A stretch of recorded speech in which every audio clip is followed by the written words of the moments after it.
And then finally, make a communication plan. That was going to be my next question. That's right. So when not only how do you communicate with your local family that's in your house to what we're going to do and time to activate our plan, but you also need to consider how do you let your loved ones know that are not in your city, that are not also under that evacuation? How do you let them know where you're going to go, where you're going to be?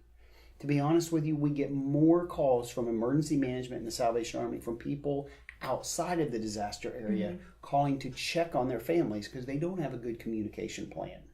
So we encourage you, once you put your plan together, discuss with your family members that are away from the area what it is you're going to do. Because it's okay to say, I'm going to go to grandma's in South Carolina to get away from this hurricane. But if the rest of the family doesn't know that, they think that you may have been impacted by that disaster and they're worried about you.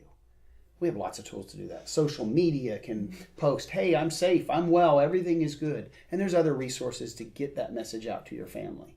And the last part of your communication plan, share all of this. Share your plan of action with your employer. Okay. Because if your employer knows that you have a family, that you're going to take care of that family, but you have to leave the area, let your employer know so that they also know that they can make accommodations so that when you're available to come back, that your employer has planned for that and they know who's going to evacuate and who's going to stay there. Because we know that your ability to get back to work after a disaster is just as critical as you having a plan ahead of time for your food and your family. Because quite frankly, if we're not working, we're not able to buy and purchase this stuff. Correct. And we don't want people to become victims of disasters. We want them to be survivors so that they can help others. That's great advice. And my last question is, how often should a family or individual check their hurricane preparedness kits? Well, I have a different theory on this. You know, I'm one who says put your kit together with stuff that you eat every day. Have a reserve of those items in stuff that you eat every day. Because quite frankly, everything expires, okay? So don't put it in a box and put it in your garage and never use it. Take it out routinely and try those things and say, we're going to have a hurricane day at least maybe once during the summer in the middle of the hurricane. We're going to have a hurricane day. That way you eat and consume everything that you've planned. Turn out your lights for a day and try to do it with the items you have. Make it a fun family event. But that'll allow you to go through the products that you have and then go purchase and resupply that kit so that you know that you have fresh stuff. So I would say maybe once during the summer at least.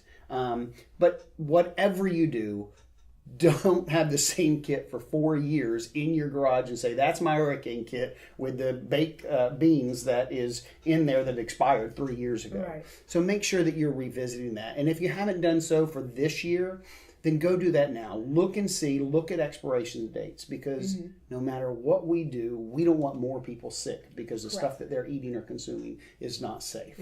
So definitely check that as we go into hurricane season. Make sure that everybody's ready in your family. Make sure that those items are safe and haven't passed expiration. And I think it's also important to add to make sure that you have extra batteries. Absolutely. Because it would be horrible if you need the flashlight and you can't even use it, correct? That's exactly right. So you want to have backups of everything. That is absolutely right. You know, that is a point of failure. A lot of times people go to turn that on. This was in their hurricane kit, but they had batteries that they put in 5 years ago and said, I haven't used it, so it ought to work. Well, batteries don't just hold charge forever. So that's a great point, and we encourage people to, every component of that kit is to test it, make sure it's working, and look for those expirations. In closing, is there anything else you would like to add? Anything of importance that needs to be relayed to the viewers? Well, I think what's important is that the message of preparedness is often heard and understood, but seldom acted upon. And I'll be honest with you, and this is probably not the message you want me to share with the people that are viewing this, is in 2004, before the 5 storms hit Florida, I remember as Hurricane Charlie came in, I sat in my driveway without power with a young child, with my wife and my young child sitting in the house. And I said, I teach disaster preparedness year round. And I have a few things, but I really don't have my own kit. I really don't know how I'm going to power my house now that it's without power. What was I thinking? And while I don't want people to jump on and bash me for that, what I want people to know is I think a lot of them, the light may go on in their own head to say, I know I'm supposed to have a disaster kit, but I've never actually taken those steps to do it. So if I was to impress upon people that are watching this, make sure they know, go take those steps today. Sit down with your family, come up with your plan today. Even if you can't do it all today, talk about it. What was to happen if the hurricane hit right now? Are you ready? Are you prepared? Do you have the items?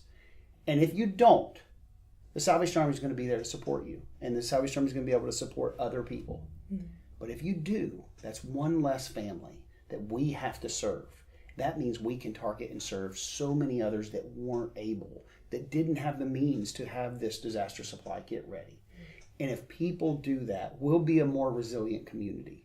We will be able to take on the next hurricane in the Central Florida area.